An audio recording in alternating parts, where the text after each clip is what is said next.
Hello friends, Krishna creation में आपका बहुत बहुत स्वागत है। तो आज मैं इस ब्लाउज की आपको कटिंग बता रही हूँ जो कि बहुत ही रिक्वेस्टेड है। तो आइए शुरू करते हैं इसका वीडियो। तो यहाँ पर मैंने ये मटेरियल लिया है और इसमें देखिए आपने इस टाइप के ब्लाउज की बहुत ज़्यादा रिक्वेस्ट की है ना, तो इसमें हम इस टाइप की कफ स्लीव्स बनाएंगे और ये प्रिंसेस कट में बनाने वाली हूँ। इसे आप 1 डॉट में भी बना सकते हैं। तो उसके लिए मुझे सबसे पहले अस्तर पर कपड़ा कट करना है। आप चाहें तो इसे पहले पेपर पर कट कर लें और उसके बाद आप कपड़े पर कट करें। और उसके लिए आप यहाँ पर मैंने जो ये मैन फैब्रिक लिया है ना, ये तो साड़ी में से निकला हुआ पीस है।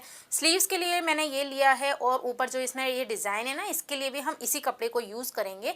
आप चाहें तो इसकी जगह पर टिश्यू भी ले सकती हैं, जो भी आपका मैचिंग का टिश्यू हो। तो टिश्यू से भी क्या पफ बहुत अच्छा आता है। तो इसके लिए आप जैसा भी मटेरियल चाहें वैसा चॉइस कर सकते हैं। तो यहाँ पर मैं इसे 38 चेस्ट के लिए बना रही हूँ। देखिए उसके लिए यहाँ पहले नीचे से आप कपड़ा एक सा कर लें। अब हम यहाँ पर लेंथ लेंगे तो 14 इंच मुझे रेडी चाहिए, इसलिए मैं बना रही हूँ 15 इंच। अब आपको शोल्डर लेने हैं और चूंकि ये कॉलर वाला ब्लाउज है तो इसमें शोल्डर हमें फुल लेने रहेंगे। फुल शोल्डर है यहाँ पर 15 इंच, तो उसका हाफ मैंने लिया है 7.5। अब यहाँ से भी मैं ले रही हूँ आर्म होल को 7.5। अब 38 का 4th पार्ट मैं लूँगी 9.5। इसके बाद आपको 1.5 इंच ऐड करना है मार्जिन के लिए। अगर ये बॉडी मेजरमेंट हो तो आप यहाँ पर हाफ इंच और ऐड कर लें, क्योंकि कॉलर वाले ब्लाउज कई लोगों को टाइट लगते हैं क्योंकि वो पूरे पैक हो जाते हैं। तो आप चाहें तो यहाँ पर हाफ इंच एक्स्ट्रा ले सकते हैं। इसके बाद हम आएंगे नीचे, तो कमर यहाँ पर है 32 इंच, उसका 4th पार्ट होगा 8 इंच। 1 इंच यहाँ पर हम डाट लगाएंगे, ये बैक का पीस है। और उसके बाद 1.5 इंच यहाँ पर मैंने ले लिया है मार्जिन। अब इन दोनों निशानों को आप मिला लीजिए। इसके बाद 3 इंच हम यहाँ पर एक निशान लगाएंगे और यहाँ पर भी आपको आर्म होल का शेप लगा देना है। इसके बाद यहाँ नेक ले रही हूँ 3 इंच की, मैंने यहाँ पर ब्रॉडनेस ली है। अगर आपको बिल्कुल पैक नेक चाहिए ना, बिल्कुल खड़ा हुआ कॉलर, तो आप यहाँ पर 2.5 लें तो आधा इंच दबाने में आ जाएगा, तो 3 इंच पर कॉलर लगेगा। कॉलर को कई लोग अपनी सहूलियत के हिसाब से बनाते हैं, तो उस हिसाब से ही आप यहाँ पर नेक ड्रॉ कीजिए। और ये बैक का नेक है, मैं यहाँ पर ले रही हूँ 1.5 इंच। अब देखिए यहाँ पर हम 1 इंच इसे डाउन करेंगे। इसके बाद आप यहाँ पर अपना आर्म होल ज़रूर नाप लें, जितना भी आपका आर्म होल है। तो यहाँ पर 16 इंच आ रहा है, जो मेरे लिए बिल्कुल ठीक है। अगर आपका आर्म होल टाइट हो तो आप यहाँ पर, अगर आपका आर्म होल का पूरा मेज़रमेंट नहीं आ रहा है तो आप यहाँ पर हल्का सा नीचे कर सकती हैं। ओके, तो ये बैक का पीस हो गया। मैं इसे कट कर लेती हूँ। तो देखिए यहाँ से मैंने ये बैक का पीस कट कर लिया है। अब हम इसी बैक के पीस को रखेंगे यहाँ पर और फ्रंट का पीस कट करेंगे। तो ये जो किनार है ना, ये मैंने छोड़ दी है आई हुक की पट्टी के लिए और सेम इसे सेट किया है यहाँ पर इस तरह से। यहाँ से हमने इसे ड्रॉ कर लिया है। अब आपको इसकी लंबाई सबसे पहले तो 1 इंच बढ़ानी है। अब देखिए यहाँ का तो आपके पास नाप है क्योंकि बैक और फ्रंट सेम है, लेकिन यहाँ का आपका नाप डिफरेंट होता है। यहाँ ये फ्रंट के पीस में आपको इसमें डाट लगानी रहती है तो एक्स्ट्रा लेना रहता है। अब पहले देखिए कि आपकी यहाँ पर कितनी वेस्ट है। तो वेस्ट हमारी है 32। ये आई हुक की पट्टी मैंने छोड़ दी है। वेस्ट यहाँ पर है 32, तो उसका 4th पार्ट हो गया 8 इंच। ओके, उसके बाद यहाँ पर आपको डाट लगानी है कितने इंच की, तो 6 इंच का डिफरेंस है 38 32 में, तो हम यहाँ पर 3 इंच की डाट लगाएंगे। तो 3 इंच आप देखिए 1 2 3, ये 11 इंच पर 3 इंच आ जाएगा। और उसके बाद आपको यहाँ पर 1 इंच इस डाट को सिलने में जाएगा, ये हो गया 12। और यहाँ के बाद आप 1.5 इंच इसमें ऐड करेंगे मार्जिन के लिए, तो ये 13.5 पर आपका निशान आएगा। अब जो कट यहाँ पर आएगा उसमें भी आपको 1 इंच ऐड करना है क्योंकि यहाँ सिलाई जाएगी। उसके बाद हम इन दोनों निशानों को मिला देंगे। तो ये आपका वेस्ट राउंड होगा, यहाँ पर आपका इतना नाप आएगा। सबसे पहले मैं नेक ले लेती हूँ, तो 3 इंच का हमको नेक लेना है और यहाँ पर एक राउंड शेप लगानी है। ओके, अब यहाँ पर भी आपको इस तरह से फ्रंट की शेप देनी है। ये हो गई। अब यहाँ बस्ट पॉइंट का निशान लगाना है, तो यहाँ से मैंने ले लिया 4 इंच और ऊपर से यहाँ से आ जाएगा 11 इंच। ये इसका बस्ट पॉइंट होगा। अब इस तरह से हम अपनी प्रिंसेस कट जो डाट है उसका निशान लगा लेंगे, ये 3 इंच। और इससे आपको यहाँ ये जो लाइन है ना, कमर हमारी दोनों पर्दों में बराबर आनी चाहिए ना, फ्रंट और बैक में, तो इसे आपको इस तरह से मिला देना है। ये हमारा हो गया फ्रंट का पीस। अब पहले मैं इसे कट कर लेती हूँ। तो देखिए ये सिंपल हमारे प्रिंसेस कट के कपड़े कट हो गए हैं कॉलर नेक वाले, ठीक है। अब यहाँ पर आपको एक डिज़ाइन बनाना है जैसा कि इस पिक में दिया गया है, ठीक है। अब यहाँ पर हम देखें किस तरह से इस निशान को लगाएंगे। तो यहाँ ये हो रहा है 4.5 इंच, इसका एक सेंटर में ले लेती हूँ, ये मैंने 2.2 ले लिया। अब यहाँ से आप देखिए कि आप इसे कितना नीचे लेना चाहते हैं। जैसे यहाँ मैंने ले लिया है 8 इंच पे, आप और भी नीचे ले सकते हैं। अगर आप इसे ट्रांसपेरेंट बना रहे हो इस कपड़े को तो आप उस हिसाब से लीजिए। मैं इसके नीचे भी अस्तर लगाऊंगी, जो कपड़ा मैं यहाँ लगाऊंगी, तो मुझे कोई दिक्कत नहीं है, मैं कितना भी नीचे ले सकती हूँ, ठीक है। अब यहाँ से इसे हम एक शेप दे देंगे, तो इसे मैं कट कर लेती हूँ। अब देखिए ये तो हो गया मेरा फ्रंट और बैक। अब इस कपड़े से हम एक दूसरा पीस कट करेंगे जिसमें हम मार्जिन लेंगे, क्योंकि सिलाई का मार्जिन भी तो चाहिए ना, वरना ये छोटा हो जाएगा हमारा पीस। तो इसमें हम कोई मार्जिन नहीं लेंगे, हम सिलाई का मार्जिन इसमें ले लेंगे। तो देखिए यहाँ पर हम इन दोनों के ऊपर इसे रखें, उससे पहले मैं इसका ये प्रिंसेस कट का जो डार्ट है ये भी कट कर लेती हूँ। इस तरह से हमारे कपड़े कट हो गए हैं। अब मैं इसके ऊपर इसे सेट करूँगी। पहले इसे तो मैं निकालूंगी गोल्डन कपड़े में से, इसे हम एक साइड रखेंगे और जो ब्लैक पीस है ना वो हम इसके ऊपर सेट कर लेते हैं। देखिए क्योंकि ऑल ओवर प्रिंट है तो मैंने इस तरह से ये सेट कर लिया है, तो मैं यहाँ से इन्हें कट कर लेती हूँ। अब देखिए फ्रंट के ये पीस यहाँ से कट हो गए हैं, इसमें से हम स्लीव्स की बॉर्डर निकालेंगे, तो इसे मैं बाद में यूज करूँगी। यहाँ मैंने आधा मीटर कपड़ा लिया है जिसका अर्ज है पूरा 44 इंच का। अब देखिए इस कपड़े के ऊपर रखकर मैं यहाँ से इसे निकाल लेती हूँ। इस बचे हुए कपड़े में से मैं स्लीव्स निकालूंगी और हमें इसमें मार्जिन लेना है सिलाई का, तो इतना कपड़ा आप यहाँ से एक्स्ट्रा लें, ये सेम लेना है नेक। अब देखिए जो ये वाला कपड़ा है ना सेम इसी नाप का आप एक अस्तर का कपड़ा ले लीजिए, ये हमारा वेस्टेज होगा। अगर आप ट्रांसपेरेंट नेक चाहते हैं इतना तो आप इसमें अस्तर नहीं लगाइए, लेकिन अगर आप इस ट्रांसपेरेंट नहीं चाहते हो तो अस्तर लगाइए। तो यहाँ मैंने सेम अस्तर भी कट कर लिया है इसका। तो इस तरह से मेरे ये ब्लाउज के पीस फ्रंट और बैक कट हो चुके हैं। तो स्लीव्स का वीडियो मैं ऑलरेडी अपलोड कर चुकी हूँ, वहाँ से आप देख सकते हैं कि इसे कैसे तैयार करना है। हम देखेंगे स्टिचिंग किस तरह से की जाती है। सबसे पहले मैं बैक का पीस तैयार कर लेती हूँ। तो आपको बैक का पीस तैयार करना मैं काफ़ी वीडियो में बता चुकी हूँ। सबसे ईजी होता है बैक का पीस तैयार करना। तो एक दूसरे के अपोजिट हमने इसे रखा, यहाँ से सिलाई लगाई, उसके बाद हम इसे पलट लेंगे। पलटने के बाद चारों तरफ से अटैच करना है और आपको डाट लगानी है। तो देखिए ये बैक का पीस मैंने तैयार कर लिया है, यहाँ से तो मैंने पलट लिया है और चारों तरफ से अटैच कर लिया है। अब इसे एक साइड रखेंगे। हमारे जो भी अब ये वापस ये वाले जो पीस है ना, मतलब सिंपली हमको एक दूसरे के साथ इनको अटैच कर लेना है।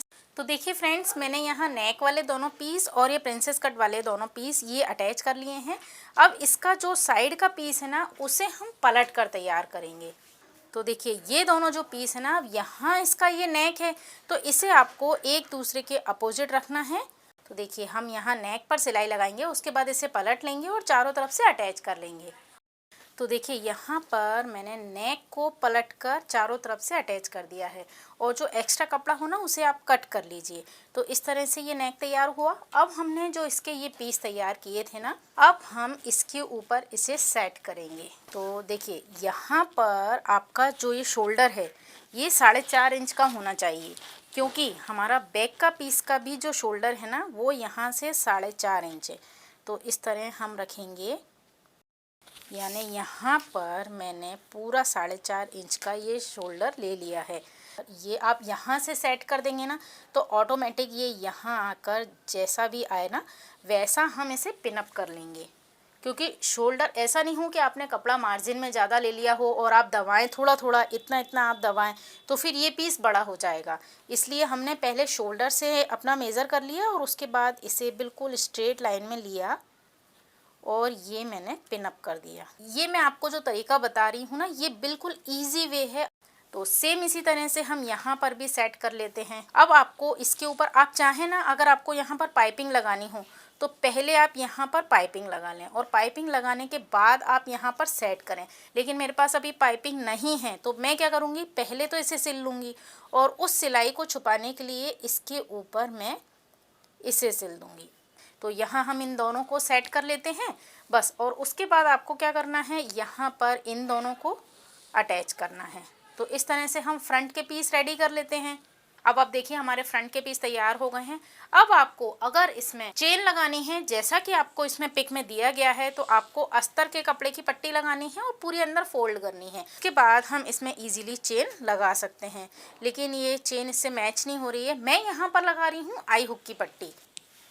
तो देखिए मैंने यहाँ पर ये आई हुक की पट्टी बना ली है, बिल्कुल सिंपल। अगर आपको चेन लगानी है तो आपको सिंपल इसी तरह की पट्टी दोनों साइड लगानी है और फिर उसमें चेन अटैच करनी है। उसके साथ ही मैंने यहाँ नीचे की पट्टी भी लगा ली है।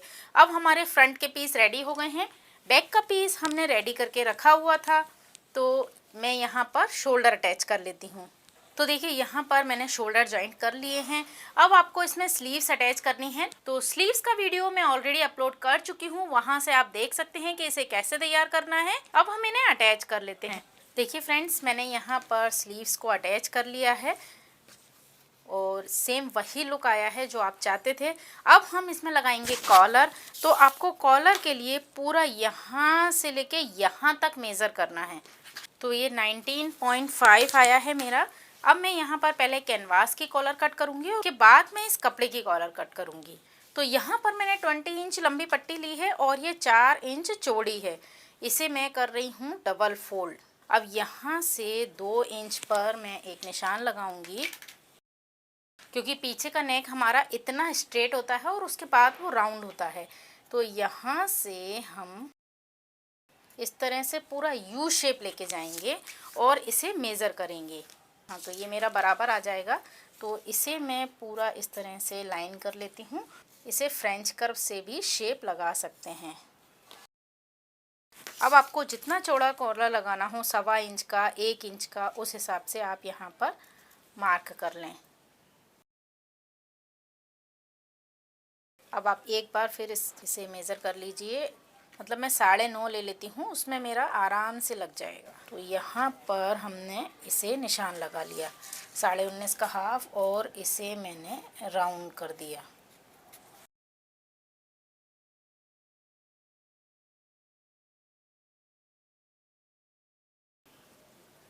इस तरह से हमारा ये कॉलर आ गया है। अब हम इसे चिपकाएंगे कपड़े पर।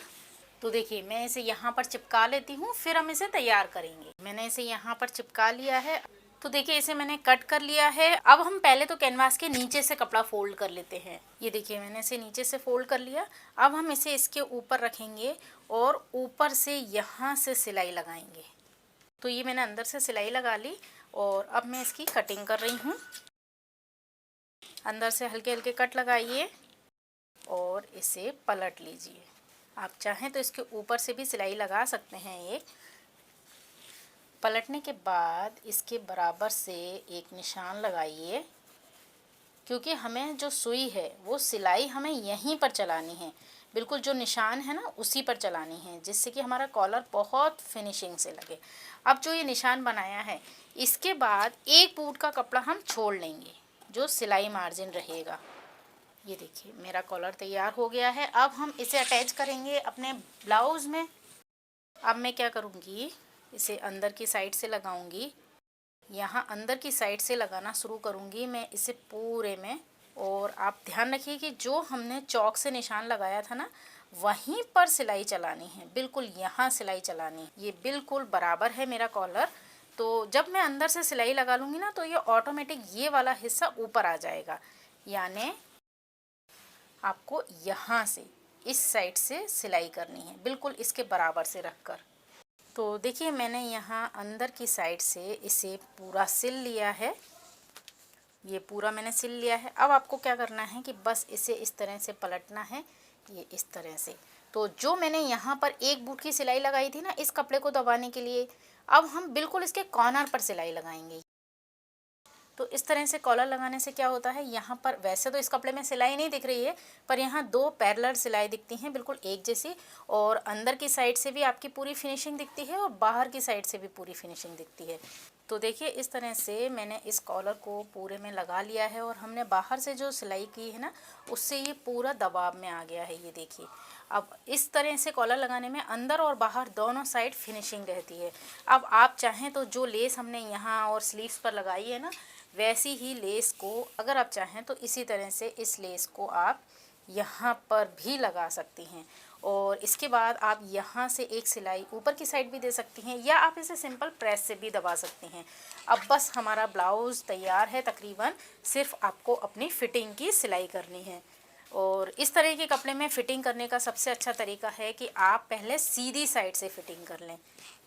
इसे हम इस तरह अंदर फोल्ड कर देंगे और यहाँ से यहाँ तक पहले हम एक सीधी सिलाई लगाएंगे। उससे क्या होगा कि ये जितने भी धागे ना ये अंदर की साइड चले जाएंगे और उसके बाद हम यहाँ से फ़िटिंग करेंगे। तो मैं इसमें फ़िटिंग लगा लेती हूँ। तो देखिए मैंने यहाँ पर फ़िटिंग लगा ली है और अब मैं आपको इसे सीधा करके दिखा रही हूँ। इस तरह से ये ब्लाउज़ तैयार हुआ है। बस हमें यहाँ पर आई हुक लगाने हैं और ये यहाँ पर इसका लुक आएगा। अगर आप चेन लगाएंगे तो भी आपको बहुत इजी पड़ेगा। यहाँ पर ये इसका बैक लुक है और ये इसका फ्रंट लुक है। सबसे ज़्यादा इसका जो मेन अट्रैक्शन है ना वो है इसकी स्लीव्स।